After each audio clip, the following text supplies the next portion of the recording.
Joining us, he was Lebanon's prime minister the last time Israel and Hezbollah went to war back in 2006. Fouad Siniora, thank you so much for speaking with us from Beirut. Thank you for inviting me to this interview. Yes. We are speaking on a day when there's been more Israeli strikes on the Lebanese capital, where 8 Israeli soldiers have died in fighting that's happening inside of Lebanon, in southern Lebanon. What are your thoughts when you compare with those 33 days back in 2006?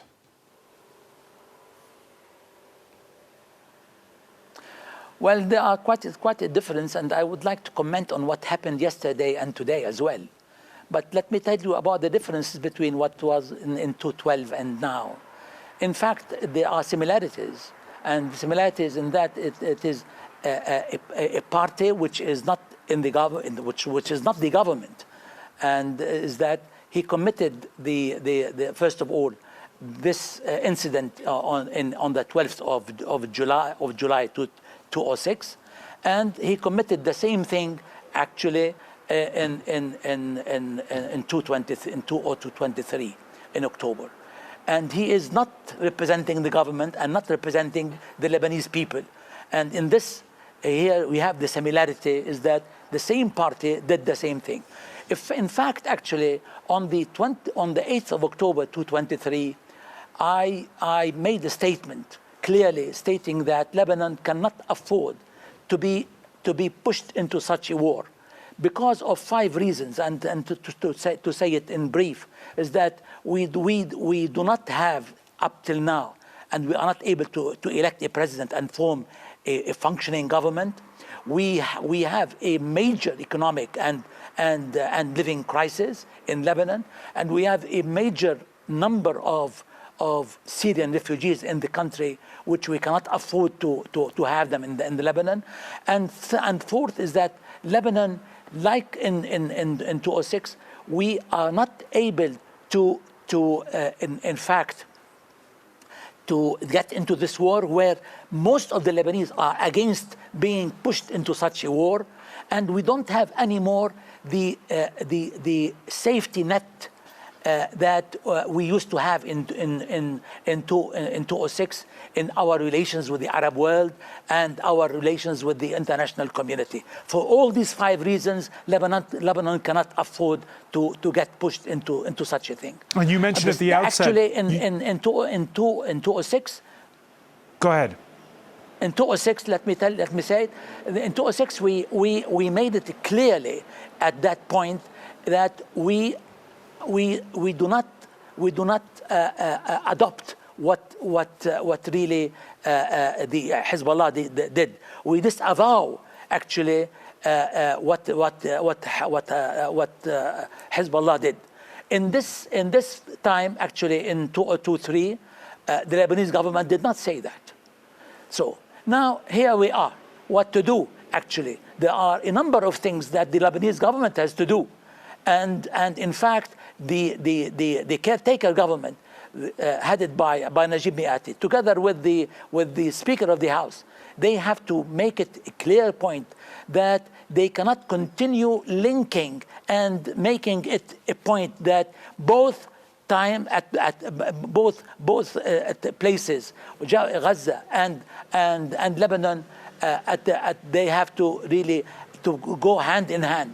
While actually what is left in Gaza, we have the 2,200,000 people are helpless, and they cannot really do anything. And at the same time, most of Gaza is in rubble. So this is the thing why Lebanon should continue linking its position to a situation where we don't have any control over it. So Lebanon has to really set clearly and save Lebanon by try to dissociate from the Gaza situation. And you say at the outset of our conversation, there are 2 things that you said at the outset of our conversation that the problem is that you have in Lebanon a party that is not the government, Hezbollah, to spell it out, a non-state actor Yes. It reared its head on your watch when you were Prime Yes. Minister in 2008, bringing Lebanon to the brink of a rekindling of its civil war.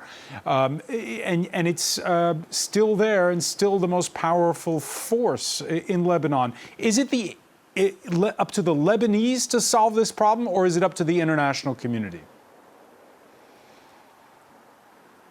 Well, actually, there is some work has to be done by the international community to save Lebanon, and in terms of, let's say, declaring that there should be a ceasefire. But at the same time, there is a work that has to be done by the caretaker government and the speaker in talking to the Hezbollah and to the present leadership. Is that it is futile to continue linking Lebanon to the situation in Gaza, and it is high time to learn the lessons. Is that, and I can tell you my interpretation of the thing, is that over the past few years, Nasrallah has been telling us about the importance of having these missiles, and this is the way how to protect the Lebanon outside the role of the government, and this is the only protection for the country. And effectively, he has been acting like a shadow government. And effectively, not the shadow, the effective government. He was actually, after having kidnapped the government, the Lebanese government, he was acting as if he is the government, but in fact not responsible. But as doing so, he acted as if he is a state. And in a state and as an army, he is not a match actually to the Israeli army in 5 matters: not in the firepower, not in the aerial power, not in the intelligence, not in the technology, and not in the international support. Look what happened yesterday after the missiles were shot from Iran. What really happened, and look what happened today. Actually, this is the area in which Hezbollah can really fight. And you know what really happened is that there has been a number of casualties in the Israeli army. The problem that had happened is that he acted as an army and not as a guerrilla fighters, you say. So this is the thing. Now, nevertheless, what is important now is that Mr. Berri, the Speaker of the House, has to talk clear, honest talk with Hezbollah. It is high time to learn the lessons and try to save the country, because the ship, if it sinks, it will sink with all the people, including Hezbollah. Fouad Siniora, just because with Lebanon now is on the brink of. It's on the brink, you're saying. Lebanon is on the brink, you're saying, Fouad Siniora.